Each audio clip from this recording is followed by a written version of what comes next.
வணக்கம் குழந்தைகளே, welcome to KL biology நீ. இன்னைக்கு தாவரங்களின் ராஜ்யத்துல நம்ம பாசிகளை பத்தி படிக்க போறோம். பாசிகள் அப்படின்றது என்ன அப்படின்னு பாத்தீங்கன்னா algae. So algae are chlorophyll bearing, simple, thalloid, autotrophic, largely aquatic organism. So பாசிகள் என்ன இருக்கு? பச்சையம் வைத்திருக்கின்றது. மிகவும் எளிமையான தட்டையான ஒளிச்சேர்க்கை செய்யக்கூடிய பெரிய அளவுல அவங்க எங்க இருக்காங்கன்னா நன்னீர் மற்றும் கடல் நீரில் இருக்கக்கூடிய உயிரினம் அப்படின்னு சொல்றாங்க. தட்டையான அப்படின்னா என்ன? அவங்களுக்கு வேரோ தண்டு பகுதியோ இலை பகுதியோ கிடையாது. They occur in a variety of other habitats, moist stones, soils and wood. இவங்க எங்க தவிர வேற எங்கெல்லாம் இருக்காங்க அப்படின்னு பாத்தீங்கன்னா ஈரப்பதமுள்ள கற்கள், அது பாறைகளா கூட இருக்கலாம், மணல்கள், மரங்கள் அங்கெல்லாம் இருக்காங்க. Some of them also occur in association with fungi.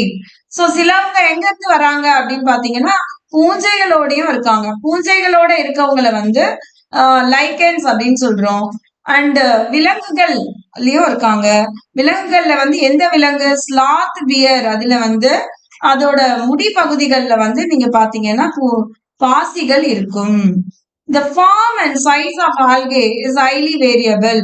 அவங்களோட வடிவம் மாறக்கூடியதா இருக்கு. ஒரே மாதிரியான வடிவமைப்பை அவங்க எல்லாரும் பெற்றிருக்கல. Ranging from colonial forms like volvox, காலனிகளா இருக்கக்கூடிய வால்வாக்ஸும், filamentous forms like Eulothrix and Spirogyra. Filamentous-னா இழை போன்ற அமைப்பை உடையவர்கள். சோ இந்த மாதிரி இருப்பாங்க யூலோத்ரிக்ஸும் ஸ்பைரோகைராவும். A few marine forms such as kelps form massive plant bodies. So kelps வந்து கடல் நீரில் இருக்கக்கூடிய மிக பெரிய பாசி வகையை சார்ந்தது அப்படின்னு சொல்றாங்க. The alga reproduce by vegetative, asexual and sexual method.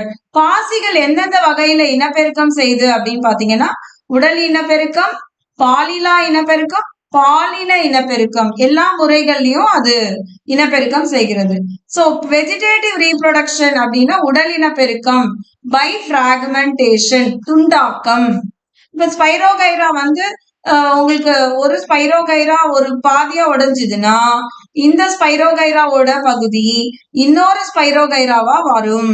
அதுதான் துண்டாக்கம் அப்படின்னு சொல்றோம். Each fragment develop into a thallus. இன்னொரு ஒரு பாசியா உருவாக்கமாகிறது. Asexual reproduction is by production of different types of spores. So பாலிலா இனப்பெருக்கம் எப்படி நடக்கிறதுனா ஸ்போர்கள் மூலமா நடக்கிறது. The most common being the zoospore. They are flagellated, motile. அவங்க நகரக்கூடிய தன்மையுடைய ஸ்போர்களா இருக்கலாம். And on germination give rise to new plants. அந்த ஸ்போர்கள் வந்து அவங்களுக்கான தகமைப்புகள் சூட்டபிளா இருக்கும் போது புதிய தாவரங்களா உருமாற்றம் அடைகின்றன. சோ இவங்க வந்து உடலிலா இனப்பெருக்கம்ல துண்டாக்கமும், பாலிலா இனப்பெருக்கத்துல ஜூஸ்போர் அப்படின்னு சொல்றோம். ஜூஸ்போர்னா நகரும் தன்மை கூடைய, ஏன்னா அவங்களுக்கு பிளாஜெல்லா இருக்கு, அதுல இருந்து உங்களுக்கு புது பாசிகள் உருவாக்கப்படுகின்றன அப்படின்னு சொன்னோம். Sexual reproduction takes place through fusion of two gametes. So பாலின இனப்பெருக்கம் என்றது இரண்டு கேமெட்டுகள் இணைந்தால் வரக்கூடியது அப்படின்னு சொல்றாங்க. These gametes can be flagellated and similar in size or non-flagellated but similar in size as in Spirogyra. இவங்க வந்து ஒரே அமைப்பை கொண்டவர்களா இருக்கலாம். அவங்க வந்து நகரும் தன்மையா இருக்கலாம், இல்ல நகரும் தன்மை இல்லாதவர்களாகவும் இருக்கலாம். நகரும் தன்மை இருக்கிறவங்க யாரு? யூலோத்ரிக்ஸ். நகரும் தன்மை அற்றவர்கள் spirogyra.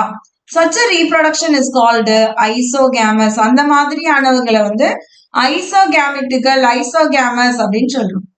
Fusion of two gametes dissimilar in size as in Eudorina is anisogamous. இந்த கேமெட்டுகள் ஒரே சீரான வடிவமைப்பை பெறாமல் இருந்தால் அவங்கள அன்ஐசோகேமஸ் அப்படின்னு சொல்றோம். அதுக்கு உதாரணம் இடோரினா. Fusion between one large and one motile female gametes and smaller motile male gamete system oogamous. இவங்க வடிவத்திலும் செயலிலும் மாறுபடுறாங்க. ஒண்ணு பெருசா இருக்கிறாங்க, நகரும் தன்மை அற்றவர்களா இருக்காங்க ஃபீமேல் கேமெட்டுகள்.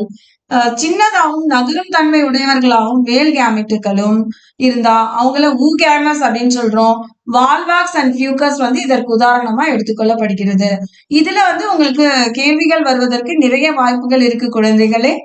நான் உங்களுக்கு இத திரும்பியும் சுருக்கமா சொல்றேன். பாலின இனப்பெருக்கங்கள்ல ஒரே சமமான கேமெட்டுகள் இருந்தா அது ஐசோகேமஸ் சொல்லுவோம். இது நகரும் தன்மை உடைய யூலோத்ரிக்ஸா இருக்கலாம், நகரும் தன்மை அற்ற ஸ்பைரோகைராவும் இருக்கலாம் கேமெட்டுகள். அன்ஐசோகேமஸ் அப்படின்றது அவங்களோட வடிவங்கள் ஒரே சீராக இருப்பது இல்லை. இதுக்கு உதாரணம் இடோரினா. வடிவமும் செயலும் மாறி இருந்ததுன்னா அது ஊகேமஸ் டைப் அப்படின்னு சொல்றோம். இதுக்கு உதாரணமா மேல் கேமெட்டுகள் எப்படி இருக்கின்றன? சிறிய வடிவத்திலும் நகரும் தன்மை உடையனவாகவும் இருக்கின்றன. பெண் கேமெட்டுகள் எப்படி இருக்கின்றன? பெரியனவாகவும் நகரும் தன்மை அற்றவையாகவும் இருக்கின்றன. இதுக்கு உதாரணம் ஃபியூக்கஸ் அண்ட் வால்வாக்ஸ். உங்களுக்கு புரிஞ்சிருக்கும் நம்புறேன் குழந்தைகளே. ப்ளீஸ் சப்ஸ்கிரைப் பண்ணுங்க, ஷேர் பண்ணுங்க அண்ட் சப்போர்ட் பண்ணுங்க. அண்ட் கேட்கும் போது ஒரு லைக்கும் போட்டீங்கன்னா ரொம்ப சந்தோஷமா இருக்கும். திரும்பி திரும்பி செய்யறதுக்கு மோட்டிவேஷனாகவும் இருக்கும். நன்றி குழந்தைகளே.